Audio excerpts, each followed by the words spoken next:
we want to recap some of the things from yesterday, and we showed you a couple different pictures of the trenches. And once again, these are artillery pieces, and you get an idea of the type of devastation that people are going up against. And we showed you pictures of people in the trench and how this is an ugly scenario where you saw in the videos too that these individuals that are in the trenches, like the British and French, always thought they were going to be on the move pretty quickly. They didn't realize they'd be stuck in trenches for a long time. We want to mention also real quick too, different types of vehicles. We said airplanes make an appearance in World War I for the first time, but also there's different types of airplanes. And I'm not trying to insult your intelligence, but essentially there's two different types of airplanes, and you'd work in tandem. The two different types of airplanes that were invented at the time were bombers and fighters, and you work as a group, okay? Like a bomber, okay, a big bomber airplane. Those are bigger and slower, and they carry a lot of bombs. Like see the ones at the beneath this picture right here. Those are bombers, all right? But they're big and slow, which means they're susceptible to enemy fire. So what you do is you surround them with smaller aircraft that we call fighter planes, right? Smaller and more maneuverable. I just don't know why I put the number 4 there, but smaller, more maneuverable ones. All right. And those fighters, their job is to protect the bomber. So you work in tandem. Okay. The smaller, more maneuverable, faster planes, they protect the big bombers. And you can see there's a variety of them on this particular list right here. The ones that are red, white, and blue are either French or British. And then you've got the Black Cross German. You're also going to see Italy get involved in this conflict, although not in the way that you would imagine. And you get a lot of the European planes that are kind of ahead of the curve, but most of them are biplanes. You can see the two different types of wings there. The Germans kind of invented triplanes too, where they have 3 wings, but they didn't really catch on for too long. But there's a huge variety of different types of airplanes throughout the war. Okay.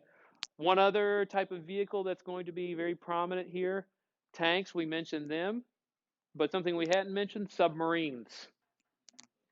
Yes. Submarines, in particular, there's one nation that was using submarines when nobody else was. Who is it, Quinlan? Germany. Germany referred to them as U-boats. Literally, the translation of their term meant underwater boat. Okay? The Germans were using submarines when others were not. Anybody know why other nations were not using submarines? Not you, Quinlan. You know why, Parker? No, it's not that it's not effective. They did know it would be effective, but there's another reason. Why would other countries not use it? What do you think, Quinlan?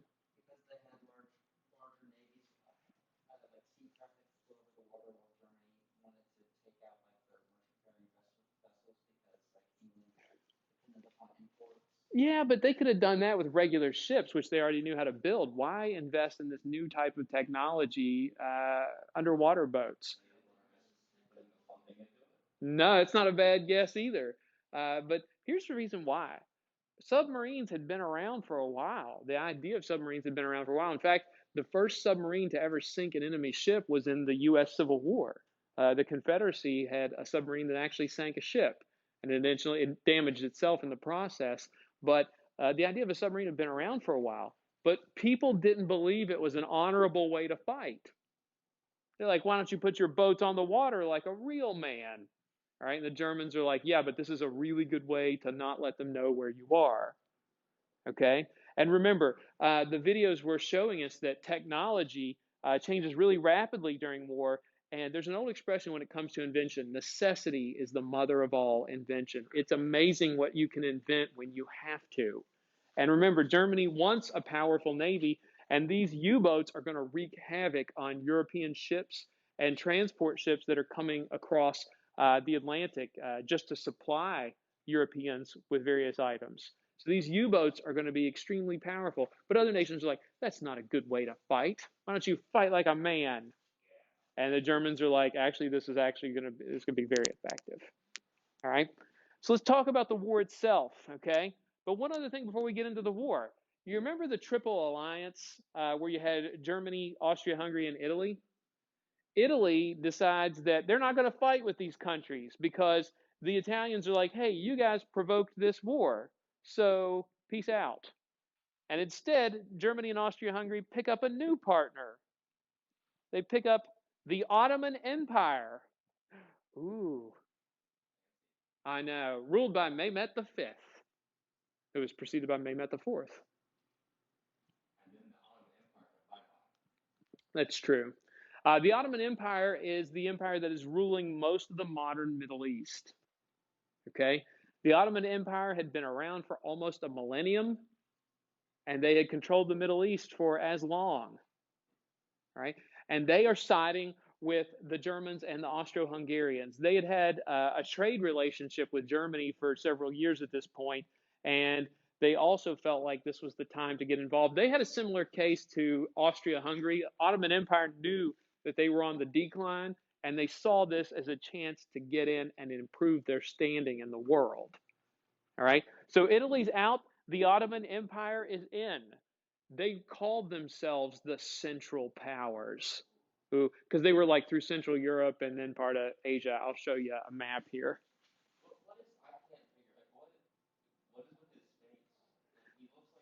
Ooh, Mehmet? Yeah, it's just the way he looks. He's Turkish, I believe. All right. Now, let's talk about the main theaters of war. There are three different locations where the war is taking place. Remember, that's that term theater.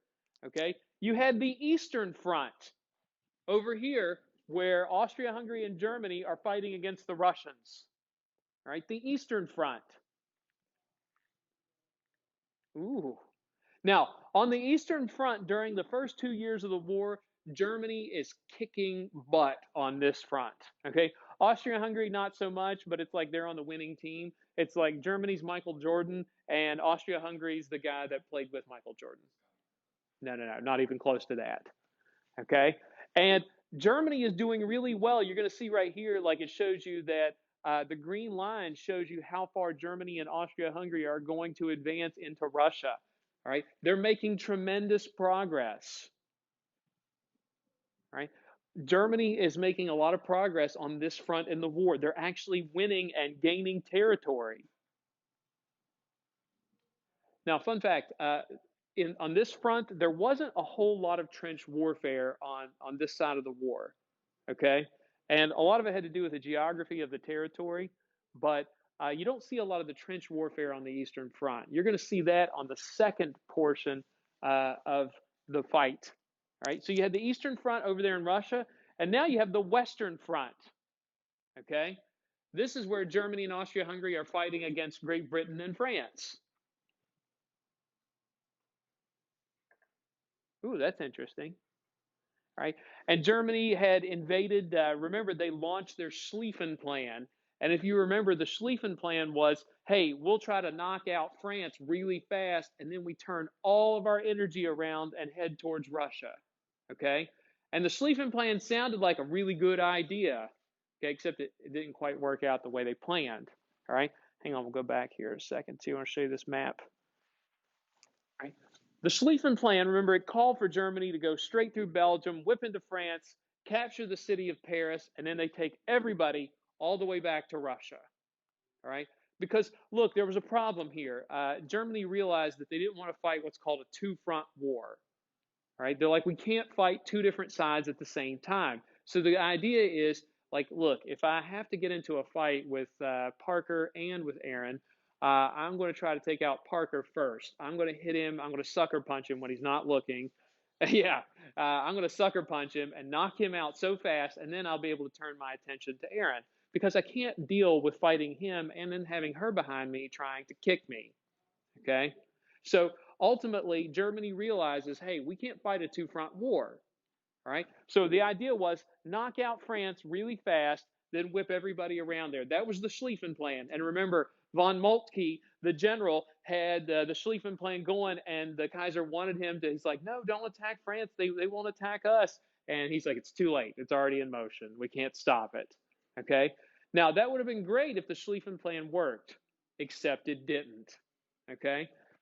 The Schlieffen Plan, they get as far as this river right here, the Marne River, and you don't necessarily need to remember that name, but they invade France and they're not able to break through.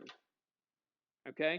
In fact, the first 2 years of the war on the Western Front, remember on the Eastern Front, Germany's doing really well. But on the Western Front, it's kind of like this. You get Germany trying to break through into France, and the French hold them off. And then Germany tries to break through again, and France holds them off. And they keep fighting each other in the trench warfare style because they don't want mowed down by machine guns, and the geography allows them to do that. So essentially, for the first couple years of the war, you get the same thing. Germany attacks, the French repel them, right?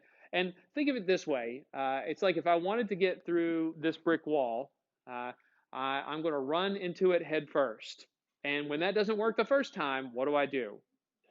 You just do that again, okay? And the Germans keep thinking, if we just throw enough men and material at them, eventually we'll break through, right? And so on the first 2 years of the war, you got over here, the Germans are struggling on the Western Front, but on the Eastern Front, they're kicking butt, okay? The third main theater of the war is over in the Middle East, right? And this shows you a map of these three powers right here. You got Germany, Austria-Hungary, and the Ottoman Empire. Later on, Bulgaria will jump in, but it's like they don't really matter that much because it's Bulgaria. No offense if you're Bulgarian, all right? But they refer to themselves as the Central Powers, and over here in the Middle East is the third part, the third front of this war, okay? And so you're seeing that part of the conflict takes place there as well. Winston Churchill, who later on became famous in World War II, was involved in this front over here in the Ottoman Empire. All right, and that one is going decently for the Ottoman Empire and for Germany. Yes. Yes. Yeah. There's a famous battle here at a place called Gallipoli, and the British tried to invade there, and it didn't really work out well. I believe the kids would call it an epic fail. Okay. They can say that, but it was not a win for Winston Churchill. I can promise you that. All right. So over here on the Western Front, you see the purple line shows you the area, the farthest that the Central Powers, that Germany gets in here, and they get close to the city of Paris, but they're never able to conquer it. And you see, like each one of these little explosions here is like a major battle. All right. And same thing on the Eastern Front, except you can see this one right here. The purple line shows you how far Germany's going to advance into Russia. All right. So you have these three main fronts, and early on, people were like, especially the first year of the war, nobody would have faulted you if you thought, hey, the Central Powers, Germany might win this war. All right. It's looking good for them early on. Okay. But the longer that the war goes on, especially here on the Western Front, it starts to become a stalemate. Okay. Stalemate's a chess term. Anybody know what a stalemate is? What is that? Nobody's winning. It's a draw. In chess, if you have a stalemate, it's literally a draw. Nobody wins. All right. So over here, you're getting trench warfare. Nobody's really winning the fight. Over here, the Germans are kicking butt. You can see they're going to take a large quantity of territory. And there's some small minor battles over here in the Ottoman Empire. But in the process of that, the Central Powers still have a little bit of an advantage. All right. So that's how the war's going early on in this conflict. And it's really ugly fighting. Okay. Now, the last thing we're going to mention today, what's America's part in all this? And America has taken the position that we're going to be neutral. The American president at the time, this stuffy looking fellow, Woodrow Wilson, he says, America is going to stay neutral. That's our official position at the beginning of the war. Like, Europe can solve their own problems. We're not getting involved. We'll talk about why they are staying neutral later on. That's a good place for us to stop at the moment.